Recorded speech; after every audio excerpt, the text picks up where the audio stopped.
യുദ്ധം ഉണ്ടാവില്ല എന്ന പ്രതീക്ഷയാണ് നമുക്കൊക്കെ ഉള്ളത്.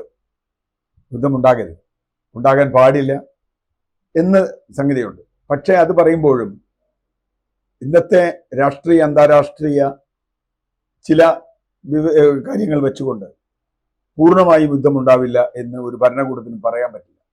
അങ്ങനത്തെ ഒരു അവസ്ഥയുണ്ട്. നമ്മുടെ സൈനിക പത്രസമ്മേളനത്തിൽ വിദേശകാര്യ സെക്രട്ടറിയും അതുപോലെ നമ്മുടെ നേവൽ കമാൻഡോ അവരൊക്കെ പറഞ്ഞൊരു കാര്യം പാകിസ്ഥാന്റെ മിസ് അഡ്വഞ്ചർ എന്ന വാക്കിനെ കുറിച്ചാണ്. പാകിസ്ഥാൻ ഏതെങ്കിലും അർത്ഥത്തിൽ ഒരു സാഹസത്തിന് ഉരുമ്പെടുമോ?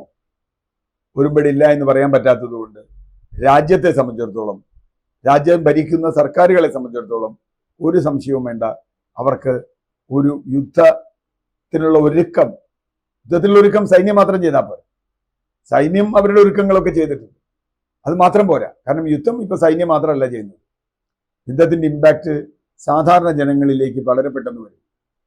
യു പിയിൽ റെഡ് അലർട്ട് പ്രഖ്യാപിച്ചിരിക്കുന്നു എന്നാണ് പറയുന്നത്. റെഡ് അലർട്ട് നമ്മൾ ആകെ വരുമ്പോൾ മഴ വരുമ്പോഴൊക്കെയാണ് നമ്മൾ റെഡ് അലർട്ട് പറയാം. ഇത് അങ്ങനത്തെ റെഡ് അലർട്ട് അല്ല. ഇത് മനുഷ്യജീവന് അപകടമുണ്ടാക്കുന്ന തരത്തിൽ യു പി വളരെ ജനവാസമുള്ള പ്രദേശമാണ്. പാകിസ്ഥാനുമായിട്ട് വളരെ നേരിട്ട് അതിർത്തിയൊന്നും പങ്കിടുന്നില്ലെങ്കിൽ പോലും യു പി ഒക്കെ ചില ടാർഗറ്റുകളാവാം. ഡൽഹി വളരെ പ്രധാനപ്പെട്ട ഒരു സ്ഥലമാണ് നമ്മളെ സംബന്ധിച്ചിടത്തോളം, കാരണം ഇന്ത്യയുടെ തലസ്ഥാനമാണ്. അങ്ങനെയുള്ള സംഗതികളുണ്ട്. അതുപോലെ ഇന്ത്യയുടെ ആണവ നിലയങ്ങളുള്ള സ്ഥലങ്ങളുണ്ട്, ഇന്ത്യയുടെ പെട്രോളിയം നിലയങ്ങളുള്ള സ്ഥലങ്ങളുണ്ട്, അതുപോലെ മർമ്മപ്രധാനമായ ഇന്ത്യയുടെ കേന്ദ്രങ്ങളുണ്ട്. അതൊന്ന്. റെഡ് അലർട്ട് ആ അർത്ഥത്തിലാണ് പ്രധാനമാവുന്നത്. അതിന്റെ ഭാഗമായാണ് ഇന്ന് മോക്ക് ഡ്രിൽ നടത്തും എന്ന് പറഞ്ഞിട്ടുള്ളത്. മോക്ക് ഡ്രിൽ നടത്തും എന്ന് പറയുമ്പോൾ മോക്ക് എന്ന വാക്കിന് ഒരു ചീത്തർത്ഥമല്ല, ഇതൊരു ട്രയലാണ്. മോക്ക് ഡ്രിൽ ട്രയലാണ്. ട്രയൽ എന്താ?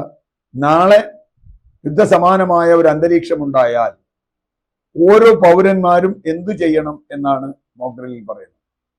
നമ്മൾ എവിടെയാണുള്ളത്, പ്രത്യേകിച്ചും മൈതാനങ്ങളിൽ. ഇപ്പൊ IPL ഒക്കെ നടക്കുകയാണ്, എനിക്കറിയില്ല എന്താ സംഭവിക്കുക. IPL ഒക്കെ സമയത്താണ് മോക്ക് ഡ്രിൽ വരുന്നെങ്കിൽ എന്ത് സംഭവിക്കുമെന്ന് അറിയില്ല. കാരണം ലക്ഷക്കണക്കിന് കാണികൾ ഇരിക്കുന്ന ഒരു സ്റ്റേഡിയങ്ങൾ, ഫുട്ബോൾ മാച്ചുകളൊക്കെ നടക്കുന്നുണ്ട്. അങ്ങനെ വരുമ്പോൾ എന്ത് സംഭവിക്കുമെന്ന് എനിക്കറിയില്ല. അങ്ങനെയുള്ള സമയത്ത് ആ കളി നടത്താതിരിക്കണം, കാരണം മോക്ക് ഡ്രിൽ വിജയിക്കണമെങ്കിൽ. അതുപോലെ സിനിമാ തിയേറ്ററുകൾ, മറ്റു പല സ്ഥലങ്ങൾ, പൊതുനിരത്തുകൾ, ബീച്ചുകൾ, ഓഫീസുകൾ ഒക്കെ ഉണ്ട്. അപ്പോൾ അതിന് ചില നിയന്ത്രണങ്ങൾ പറഞ്ഞിട്ടുണ്ട്. ഒന്നാമത്തെ കാര്യം, രാത്രി സമയങ്ങളിലായിരിക്കും ഇത് വരിക. അതുകൊണ്ട് ഒരു ലൈറ്റും ഇടാൻ പാടില്ല. എല്ലാ ലൈറ്റുകളും ഓഫ് ചെയ്യണം. എല്ലാ കർട്ടനുകളും ഇടണം, വാതിലടച്ച് കർട്ടനുകൾ ഇടണം. ഒരിടത്ത് പോലും മുകളിൽ നിന്ന് നോക്കിയാൽ, നമ്മുടെ ഗൂഗിൾ എർത്തിൽ നോക്കിയാൽ ഒരു വെളിച്ചവും ആ പ്രദേശത്ത് ഉണ്ടാവാൻ പാടില്ല. അതാണ് മോക്ക് ഡ്രില്ലിന്റെ ഒരു നിർദ്ദേശം. അപ്പോൾ സൈറൺ വന്നാൽ നമ്മൾ ചെയ്യേണ്ട കാര്യം, കുറേ കാര്യങ്ങൾ, അതിൻ്റെ ഡീറ്റെയിൽസ് ഒക്കെ ഇപ്പോൾ പല ഔദ്യോഗികമായ വെബ്സൈറ്റുകളിലൊക്കെ വന്നിട്ടുണ്ട്. നമ്മൾ പലരും കണ്ടു കാണും. കാരണം ഇപ്പം നമ്മുടെ തൊട്ടടുത്ത വീട്ടിൽ വയസ്സായ ആളുകളാണ് ഉള്ളതെങ്കിൽ അവരെ സഹായിക്കണം. കാരണം അവർക്ക് ചിലപ്പോൾ പെട്ടെന്ന് ലൈറ്റ് കെടുത്താനോ കർട്ടൻ ഇടാനോ പറ്റില്ല. കർട്ടൻ ഇട്ട് ഒരു നാമ്പ് പോലും, വെളിച്ചത്തിൻ്റെ നാമ്പ് പോലും പുറത്തു പോകരുത് എന്നാണ് പറഞ്ഞിട്ടുള്ളത്. സ്ട്രീറ്റ് ലൈറ്റുകളെല്ലാം തന്നെ ആ സമയത്ത് ഓഫാവും എന്ന കാര്യത്തിൽ ഒരു തർക്കമില്ല.